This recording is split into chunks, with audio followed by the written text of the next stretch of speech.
106 et 105.9. Vous pouvez suivre les émissions sur rfaradio.fr. Et puis nous sommes en direct sur Facebook, comme tous les dimanches, pour analyse situation internationale, de questions importantes. Et ensuite, nous aurons une partie interactive sur les ondes de radio et Internet, à laquelle vous pouvez participer en téléphonant au 03 14 03. Alors, comme le veut le schéma traditionnel, nous prenons des faits d'actualité pour soutenir des commentaires et une partie des constructions. Mais cette fois-là, nous allons faire coïncider deux faits d'actualité qui concernent des catastrophes climatiques et d'une part, et d'autre part, la guerre idéologique sur la question de Covid qui est encore plus intense qu'elle ne l'était. Et la partie des constructions va concerner, à partir de ces deux exemples-là et de la conclusion que nous allons tirer, le paradoxe qui existe entre le pouvoir des élus, des classes dominantes qui contrôlent le pouvoir économique et institutionnel, et d'autre part, les marges de manœuvre dont disposent les individus et chacun d'entre nous, ce que nous pouvons faire pour contribuer au changement de la société. Donc, ce fondement de déconstruction sera intégré aux questions que nous allons aborder. Alors, nous allons commencer par la question des catastrophes climatiques. Nous en avons beaucoup parlé ces 2 dernières semaines, mais il y a un phénomène qu'on a signalé en passant avec très peu de commentaires qui a étonné toute la communauté scientifique. En effet, quelque chose qui ne s'était jamais vu au niveau de l'atmosphère a eu lieu. Il s'agit de pluies qui sont tombées sur la calotte glaciaire du Groenland. C'est quelque chose qui était inimaginable, mais qui révèle qu'il y a une très grande accélération du changement climatique et un dérèglement global qui aura des conséquences incalculables sur notre vie dans les toutes proches années à venir. Alors évidemment, vous avez entendu cette semaine qu'il y a eu encore des catastrophes liées au changement climatique, des incendies. Actuellement, il y a un cyclone qui se déplace dans la région, Ida, qui va atteindre les côtes états-uniennes. Donc ça, c'est la confirmation que nous sommes dans une situation excessivement grave. Alors, ça nous amène à la nécessité de faire un rappel de certaines données dont on ne parle pas suffisamment et de façon à tirer des conclusions dans les médias, dans les empires médiatiques occidentaux. Entre le 1er janvier 2001 et le 31 décembre 2020, il y a eu, tenez-vous bien, 18 142 événements qui ont produit de graves dégâts, de graves dommages sur la surface de la planète. Je rappelle le chiffre, 18 142 événements. Et ces événements-là ont entraîné la mort directement de 1 354 792 personnes liées aux catastrophes climatiques. On a chiffré les dégâts pour cette même période à 3 443 milliards de dollars états-uniens. C'est immense. Et ils ont entraîné, ces différentes catastrophes, des déplacements de population massifs. Alors, pour l'année 2020 seulement, on a compté 55 millions de déplacés à l'échelle de la planète. Le plus grand nombre, c'est lié aux catastrophes climatiques ou aux conséquences des catastrophes climatiques, destruction de récoltes, faim, due aux sécheresses, etc. Et aux conflits qui y naissent. Alors, sur ces 55 millions, il y en a qui sont concernés par des violences terroristes ou des affrontements, des guerres qui ne contrôlent pas, mais en dernière analyse, on sait que les incidences des conflits économiques attisent les guerres. Mais enfin, 55 millions de personnes. La dernière fois, je proposais que nous changions nos habitudes en profitant du confinement en matière d'éducation, de réflexion collective. Voilà un bel exemple. Je vous invite, vous parents, qui pouvez contrôler les informatiques, les moyens informatiques, à inviter vos enfants autour d'une table et puis à dire, cherchons ensemble les causes des catastrophes climatiques actuelles. Regardons, cherchons des documents sur ça. Si vous ne maîtrisez pas l'informatique, c'est une belle occasion aussi de valoriser vos enfants, de montrer qu'ils peuvent. Et Georges, Gisèle, venez, cherchons sur les moteurs de recherche dans ton matériel informatique les causes des catastrophes, les conséquences. Et puis discutons de ça. Vous allez prendre conscience de l'ampleur de cette crise majeure qui frappe le climat et l'urgence qu'il y a à apporter des réponses. Donc, nous avons parlé du coût 3,443 milliards de dollars. Nous avons parlé de destruction de biens, etc. Qui sont les victimes principales? Les 1 354 000. Qui sont les victimes principales? Ce ne sont pas les gens de la haute bourgeoisie. Hein. Ils sont à l'abri. Ce ne sont pas les PDG des industries qui polluent et qui changent le climat. Ils n'ont pas de perte. Ils sont à l'abri. Ce sont des malheureux. Ce sont des gens qui ne peuvent pas se loger dignement, qui ne peuvent pas se protéger, qui construisent des maisons de briques et de brocs. C'est eux qui meurent. Essentiellement dans les pays du tiers-monde, mais également dans les zones pauvres des pays occidentaux dits les plus riches de la Terre. Le cyclone dont on a parlé, Ida, se dirige vers une province qui a été massacrée il y a 10 ans de ça, où les morts c'était des nègres, des gens, des exclus, majoritairement, parce qu'ils n'avaient pas les conditions. Ce sont les victimes. Et pendant qu'il y a ces victimes-là, ceux qui sont au pouvoir engrangent des profits après les catastrophes. Quand il y a un cyclone qui passe ici, qui détruit, où allons-nous acheter le matériel pour reconstruire notre maison? Qui enrichissons-nous? Est-ce que ces personnes-là, elles, ont perdu leur logement? Non. Et puis, ceux qui en tirent les bénéfices, c'est les assurances qui augmentent les primes. Donc, tous ces gens-là qui sont responsables des catastrophes et des morts, ils sont directement responsables du nombre de morts et de destructions que subissent les classes dominées. Parce que c'est leur politique qui interdit aux gens de se prémunir. C'est parce que c'est leurs médias qui empêchent aux gens de développer la prévention pour développer des choses de bas niveau et pour flatter les bas instincts.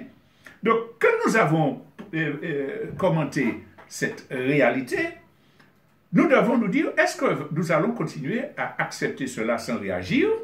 Est-ce que nous allons continuer à faire la politique de l'autruche et refuser d'assumer nos responsabilités vis-à-vis de l'avenir de nos enfants, vis-à-vis de l'avenir de notre pays, de la planète et plus généralement de l'humanité? Est-ce que nous allons refuser de nous battre contre les responsables de ces catastrophes qui, par leur politique de pollution, par leur politique de destruction des moyens de vie des pauvres, sont responsables directement? Est-ce que nous allons nous battre contre la politique ultralibérale que le système impérialiste, colonialiste et capitaliste, quand au fond, impose à l'humanité? Alors ça nous amène à parler de la deuxième question d'actualité. C'est cette guerre idéologique qui continue à faire rage autour de la pandémie de Covid-19. Pourquoi? Parce que cette guerre idéologique, c'est un arbre qui cache la forêt et qui est volontairement instrumentalisé pour empêcher aux gens de réfléchir à l'urgence des premières questions que nous avons évoquées, des catastrophes naturelles, des inégalités économiques, pour effrayer la population et profiter pour imposer des mesures dictatoriales par lesquelles on pourra empêcher Auchan de se révolter pour changer la situation. Alors, l'information de départ que je voulais donner, c'est au début de semaine, on annonce à grand fracas, des cris victorieux, Pfizer, aux États-Unis, a reçu l'aval des autorités officielles pour passer à l'acceptation définitive du vaccin. Parce que jusqu'à présent, c'était une autorisation provisoire qu'il détenait. Donc, et on nous dit quoi? Écoutez bien, chers amis qui êtes avec nous. La phase expérimentale 3 est terminée et elle a été concluante. Donc, on donne l'autorisation. Ça confirme que nous étions bien dans une phase expérimentale.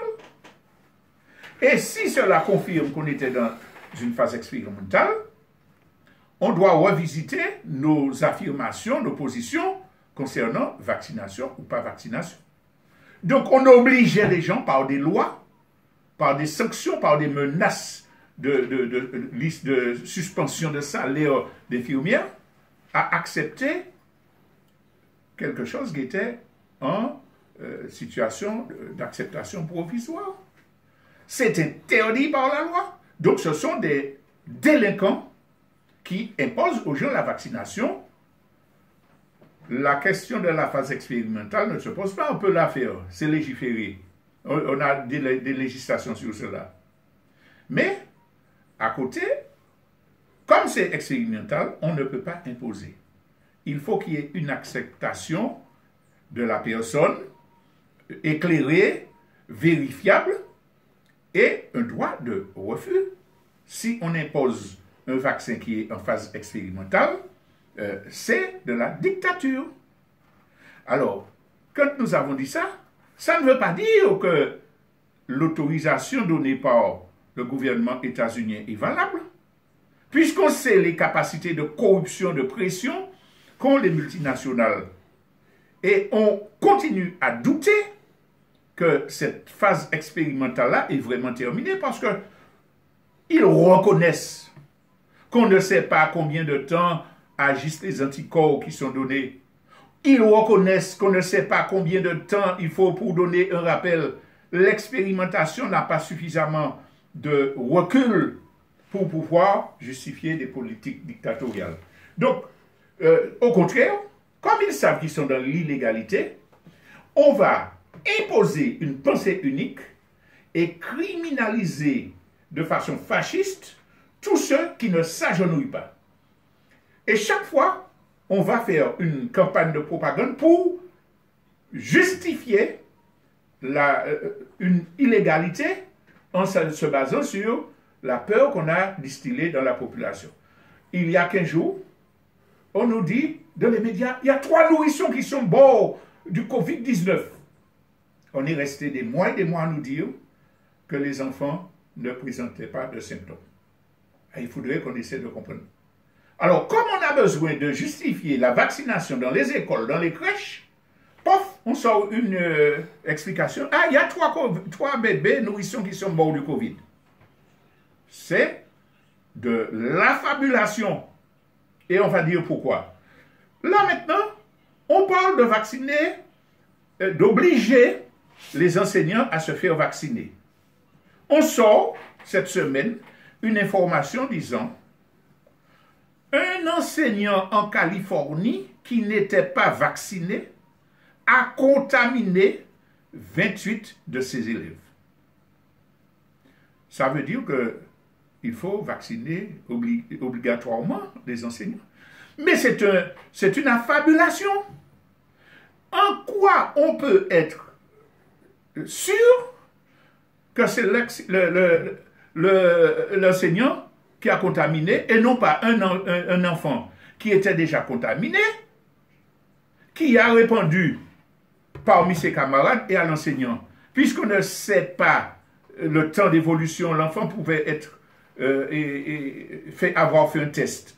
Et puis bon, on ne voit pas, mais il est déjà infecté, ou il est infecté après, il contamine tout le monde. Mais ça ne peut pas avoir de lien avec un enseignant qui n'est pas vacciné.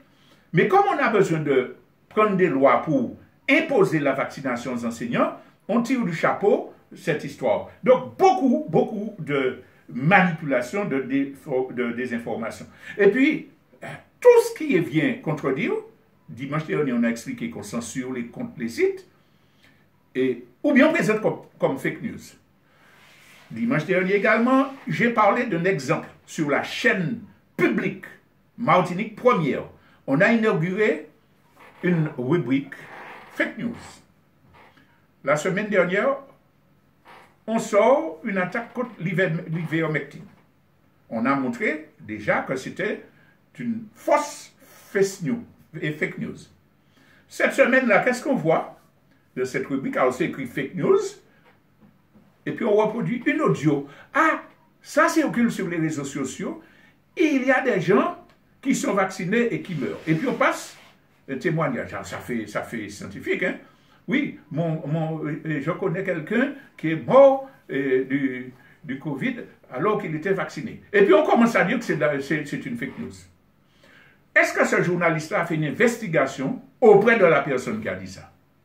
Mais nous tous, nous savons que oui, il y a des gens vaccinés qui meurent. En quoi ça peut être une fake news? Jacob Desvarieux, on l'a déjà dit, faisait de la propagande pour le vaccin qu'il avait reçu. Il était vacciné, il est mort. Alors pourquoi veut-on associer un témoignage qui dit il y a des gens qui sont vaccinés qui meurent au principe de la fake news? C'est pour dire que là, on n'est pas dans le débat contradictoire. Hein? On essaie de développer que tous ceux qui vont dire qu'il y a une personne vaccinée qui est morte, ce sont des menteurs, des gens qui font circuler des fake news. Mais à côté de ça, il y a la manipulation des chiffres. On entend dire il y a plus de thrombose chez les non-vaccinés atteints du Covid que chez ceux qui ont parce qu'on a prouvé que le vaccin a des effets secondaires qui peuvent donner des thromboses. Alors, on va sortir du chapeau une explication que je mets au défi le journaliste qui l'a dit, d'argumenter, de prouver, de montrer les études, les sources, le nombre de cas concernés. On en voit une chose, il y a plus de thrombose chez les non-vaccinés atteints du Covid que ceux qui le sont. Réfléchissons, mes chers amis. À quel moment fait-on tout ça d'études, tous les jours, pour qu'elles soient valables, de statistiques qui soient valables, pour chaque jour donner une information? Pour faire de telles études, il faut du temps, il faut du personnel, il faut des années, il faut des contrôles. Qui m'a dit avec tout ça étude, tout ça statistique, du jour au jour, pour dire, il y a tant, il y a ceci, il y a cela. C'est de la fabulation. Il y a une commission, on va en parler tout à l'heure, de transparence. Nous demandons à cette commission, chargée de la transparence, de présenter au public les bases de calcul de ces statistiques, le public touché, les vérifications qui ont été faites, l'indépendance des gens qui ont fait ces études, et puis là, on va savoir si c'est de la désinformation ou pas. Alors, autre question, vous nous donnez toutes ces statistiques. Il y a plus de thrombose chez les non-vaccinés. Donnez-nous les statistiques des gens qui sont en détresse alimentaire chez eux à cause du confinement. Vous avez des gens, vous faites des études. Dites-nous, il y a tant de Martiniquais qui ne peuvent pas manger à cause du confinement. Ça, je peux faire. Dites-nous combien de gens sont en détresse sanitaire parce qu'ils ne peuvent pas aller consulter, parce que leur rendez-vous de l'ophtalmo a été revoyé, parce qu'ils, etc., etc. Mi statistique en dos là, moun qui a mort, moun qui a souffert. Combien de gens sont en détresse psychologique? On fait une publicité. Ah, si votre conjoint est violent, vous pouvez partir ou téléphoner. C'est bien de le faire. Mais là, on fait mettez confinement pour développer la détresse, le stress qui, on le sait, augmente les violences. Quelle étude avez-vous faite pour savoir combien de gens sont concernés et pour aller protéger ces gens-là? Non pas attendre que mon en bas court, qui perd, etc., pour un téléphone ou bien échapper. fait ces l'étude là, on finit marteler, fait matraquage démagogique pour obliger les gens vacciner. Alors, non seulement ils sont dans leur vague de fake news, de manipulation, hein, mais ils essaient d'étudier. Bon, on va faire une publicité, il faut qu'on mette tout ça, c'est payé tout ça. Pour dire, ah oui, moi j'ai pas peur, ah oui, mais si tu ne te vaccines pas, tu vas mort. Et puis on va appeler des savants. Par exemple, une personne afrodescendante qui a fait des études sur les vaccins à ARN messager. Ah, c'est un nom, ça, hein? Et puis, scientifique, Cavini, c'est qu'à dire vrai. Oui, j'ai fait des études, avec ce vaccin-là, on agit sur ceci, cela. C'est vrai. Et puis, on prend ça pour généraliser, donc il faut accepter une expérimentation sur parce que sur des ARN messagers, parce que ce qu'elle dit là, c'est un résultat de choses qui ont été vérifiées, qu'on a sur le temps, qui sont expérimentées, qui sont contrôlées, où il y a des consultations individuelles avant de les utiliser. Et puis on extrapole pour dire que ce qui se fait là, ce n'est pas une expérimentation, qu'il n'y a pas de doute, qu'il n'y a pas d'incertitude. C'est de la manipulation. Tout ça fake news, mais il y a aussi le non-news. Il n'y a pas qu'à dire. J'ai pris 3 exemples pour que vous puissiez vérifier.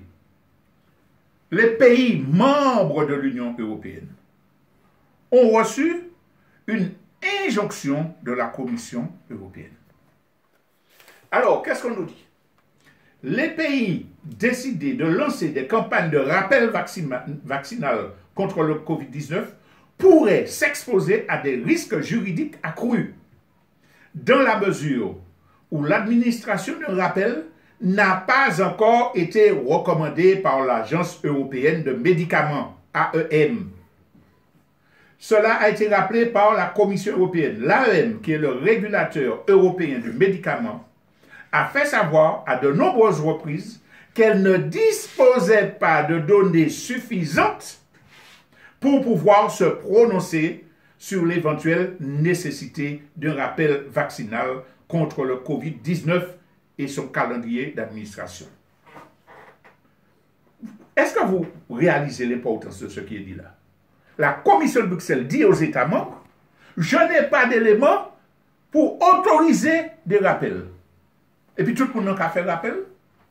Je vais donner 3e dose aux plus de 60 ans. C'est un crime. C'est une forfaiture, c'est un crime. Et le service public, à défaut des chaînes privées qu'on sait directement liées au monde du capital, aurait le devoir de dire, attention, la Commission européenne a dit cela, il faut prendre des précautions. Pouti ou pas qu'à dire. Nous savons, yo savons. Deuxième élément, vous avez entendu encore ce matin, on en a dit, en passant, le gouvernement japonais a suspendu l'utilisation de 1 063 000 doses de vaccins Moderna après la découverte de corps étrangers dans les fioles. Ce matin encore, en plus de ce 1 363 000, il suspend d'autres doses de vaccins. Il y a des corps étrangers. Pourquoi il y a des corps étrangers? Parce que c'est vous qui chercher l'argent, vous qui fabriquer pour vendre, etc. Et qu'il n'y a pas un suivi rigoureux des protocoles. Ça, c'est la vérité. Alors, pour nous rassurer, le gouvernement japonais dit quoi? Pour l'heure, rien n'indique que des doses contenant ces contaminants aient été administrées. Mais l'idée, moi, il a fait une enquête télé, il n'a pas parlé de ça. Ça, c'est le porte-parole du gouvernement japonais qui dit ça. Vous avez bien compris. Le gouvernement japonais enlève des millions de doses parce qu'il y a des corps étrangers. On ne sait pas encore si ça a tué des gens. Mais attention, tout à l'heure, on a parlé de Pfizer, on a donné une autorisation définitive dans des conditions douteuses plutôt. Mais tous les autres, là, ils sont toujours expérimentaux. Ils n'ont pas encore d'autorisation définitive. Et le gouvernement prend des lois pour nous obliger à accepter des vaccins expérimentaux. Troisième information qui a été tue dans les médias ou signalée en passant, c'est que l'association du barreau indien, les avocats indiens, poursuivent un scientifique de l'OMS au sujet de l'ivermectine. C'est le 25 mai qu'ils ont déposé la plainte. Ils ont intenté un procès. Et dans leur mémoire, il y a 71 articles qui accusent ces dirigeants-là, par leurs propos, d'être responsables de la mort de ressortissants indiens. Et ils ont l'intention de poursuivre pour obtenir des réparations pour chacun des morts qu'ils ont recensés. Alors, il est cité dans la plainte des avocats à l'adresse du docteur Soumya Swaminathan, qui avait fait une déclaration au nom de l'OMS. Votre tweet trompeur du 10 mai 2021 contre l'utilisation de l'ivermectine a eu pour effet que l'effet du Tamil Nadu a retiré l'ivermectine du protocole le 11 mai 2021, un jour seulement après que le gouvernement ait indiqué que cette substance pouvait être utilisée pour le traitement des patients atteints du Covid. Ça veut dire que le gouvernement de l'État dit, oui, on peut utiliser ça. Il se base sur les scientifiques indiens qui parlent des tibolons.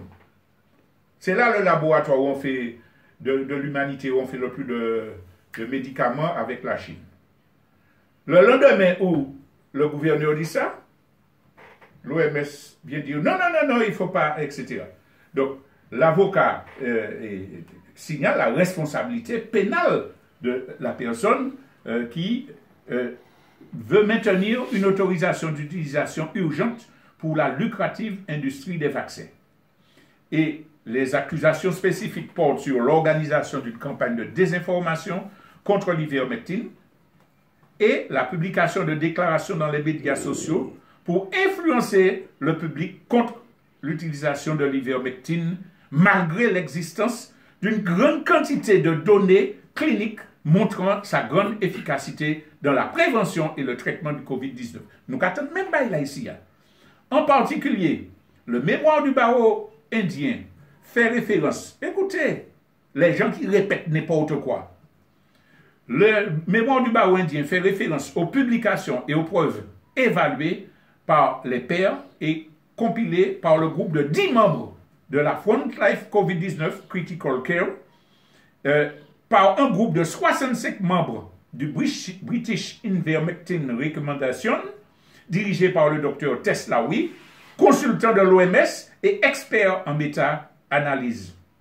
Le mémoire cite les cas d'hôpitaux du procureur américain Ralph Lorigo à New York, où des ordonnances judiciaires ont été nécessaires pour que les patients mourant du Covid reçoivent l'ivermectine. Et dans de nombreux cas, des patients comateux, après avoir reçu l'ivermectine, ordonnée par le tribunal, les patients se sont rétablis.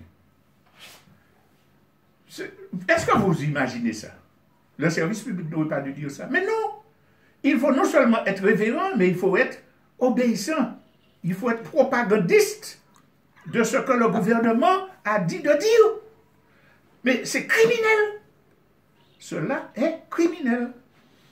Mais il y a un danger plus grave dont ils sont responsables. C'est que quand ils font cette propagande-là contre des choses qui sont évidentes, ils favorisent le développement des vraies fake news et des sectes.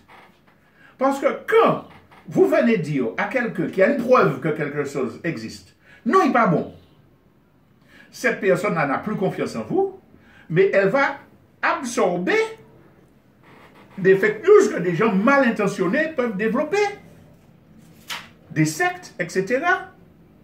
C'est pour cela qu'il nous faut être absolument vigilants en même temps que nous dénonçons la propagande scélérate des défenseurs de Big Pharma. Il nous faut en même temps être véatifs pour ne pas accepter n'importe quoi et donner chaîne. Permettez-moi de prendre un exemple personnel. J'ai reçu une vidéo montrant cette docteure nigériane qui dit j'ai soigné 650 personnes, etc. Tellement le vaccin, c'est pas nécessaire, c'est cela. J'ai trouvé ça bien, mais je dis, mais oui, mais je ne connais pas cette personne. Donc j'envoie à mes contacts en leur disant, j'ai reçu ça, avez-vous des informations sur la véracité de cette affaire? Ben, j'ai reçu des réponses, des personnes me disant, cette dame, c'est une pro-Trump qui a fait ceci, qui a fait cela, il faut se méfier. J'ai reçu une autre réponse qui me dit que cette dame a fait des déclarations sur les enfants qui naissent parce que les parents ont des spermes diaboliques, etc. Je ne sais pas si c'est vrai, si ce n'est pas une manœuvre pour décrédibiliser ce qu'elle a dit. Mais j'ai ces deux éléments-là, je dis, hop, je reste prudent et je cherche ailleurs d'autres confirmations.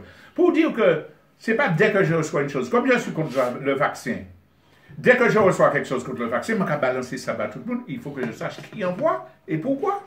Parce qu'il y a à préciser, je le répète chaque fois, que la technique du vaccin peut être progressiste. Quand on fait des recherches pour essayer de bloquer le coronavirus, c'est intéressant.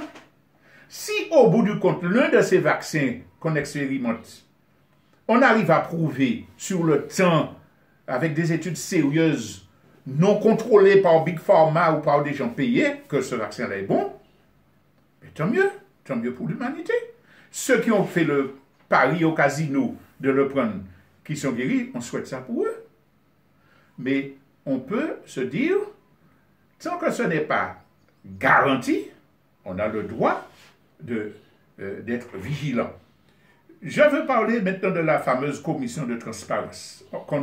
J'avais déjà dit que c'était un organe de propagande du gouvernement, du préfet.